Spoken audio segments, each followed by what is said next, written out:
मेरा नाम मोहम्मद शमशाद अंसारी है। मैं बांका ज़िला से हूँ। गांव मेरा हथिया पाथर है। मेरा बेटा मोहम्मद सागर अंसारी है। उनको जब पैदा हुआ तो शुरू से ही दिक्कत थी।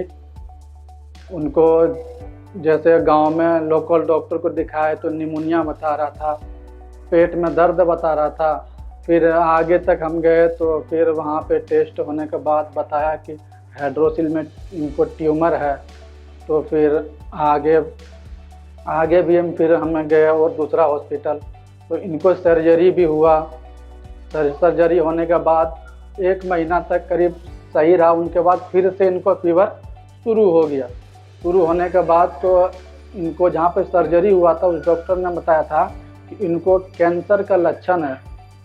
तो फिर हम आगे हॉस्पिटल गए, वहाँ फिर वहाँ उनको टेस्ट वेस्ट सब कुछ हुआ। फिर बोला एक बार तुम मेदांता में जाके दिखाओ, इनके लिए स्पेशली हॉस्पिटल वहीं है, इनको कैंसर है। तो फिर हमें वहाँ से कांटेक्ट किया, डॉक्टर का नंबर दिया। फिर हम यहाँ पे आए। फिर यहाँ से डॉक्टर को दिखाए तो बताया कि पेट में मांस बढ़ गया है। पेट में मांस छूते थे तो बच्चा को दर्द होता था, वो छूने नहीं देता था। वो तो रात दिन वो रोता था और उनको फीवर उतरता ही नहीं था। फिर यहाँ से हम गए भागलपुर मायागंज। वहाँ से फिर हम पेपर बनवाए। फिर यहाँ पे हॉस्पिटल में इनका ट्रीटमेंट चल रहा है।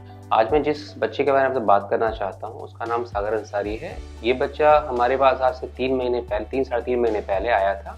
इस बच्चे का इलाज हमारे से पहले एक दूसरे अस्पताल में हो चुका है और इसको इनिशियली जो अंडाशय होता है जिसको हम टेस्टिकल्स बोलते हैं, लेफ्ट साइडेड टेस्टिकुलर ट्यूमर था, उसकी सर्जरी की गई और उसके बायोप्सी में इसको GCT जो जर्म सेल ट्यूमर बोलते हैं, यॉर्क सेल ट्यूमर बोलते हैं, वो आया था।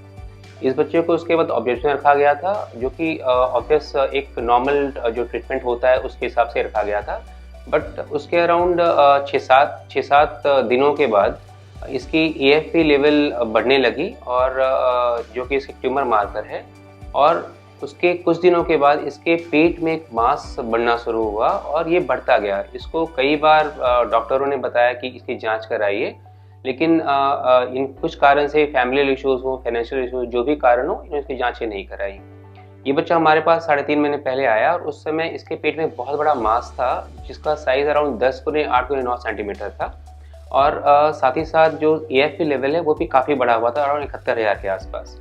सो इसकी हमने यहाँ एडमिशन कराया। एडमिशन करा के जाँचें कराई। जांचों में हमें मालूम हुआ कि इसकी जो बीमारी है वो जो टेस्टिकल से उससे बाहर निकलकर पेट में चली आई है और इसको मेटास्टैटिक GCT बोलते हैं। सो हमने इस बच्चे को ट्रीटमेंट स्टार्ट किया, कीमोथेरेपी स्टार्ट की और आज इस बच्चे का 3 साइकिल पूरा हो चुका है और अभी ये करेंटली 4थी साइकिल एडमिट हुआ है। अभी भी इसकी इलाज में कुछ चीज़ें बाकी हैं। सो इसको 6 कीमोथेरेपी साइकिल्स मिलनी है, आगे सर्जरी भी करनी है। लेकिन अभी तक इस बच्चे में जो प्रोग्रेस मिली है, जितना अच्छा इम्प्रूवमेंट हुआ है, जो मास है ऑलमोस्ट गायब हो चुका है और हमें लगता है कि एक अच्छा इसके इलाज में हमें सफलता मिलने वाली है। सो इसका सीधा मैसेज है कि आपको किसी भी बच्चे में यदि आपको कोई मास मिलता है, कुछ भी मिलता है, इग्नोर ना करें। इग्नोर करने से ऑब्वियस वो बढ़ता जाता है। डॉक्टर्स की सलाह माने और जो भी आप डॉक्टर को दिखलाते हैं, आपके पीडियाट्रिशियंस हैं, उनके पास जाएं तो उनको लगता है कि बच्चे का जो मास है नॉर्मल नहीं है, जो लिवर स्प्लीन बढ़ा हुआ नहीं है, या फिर जो उनको लगता है कि ये सामान्य बीमारी नहीं है, उसको एक स्पेशलिस्ट के पास भेजना बेहतर ऑप्शन रहेगा।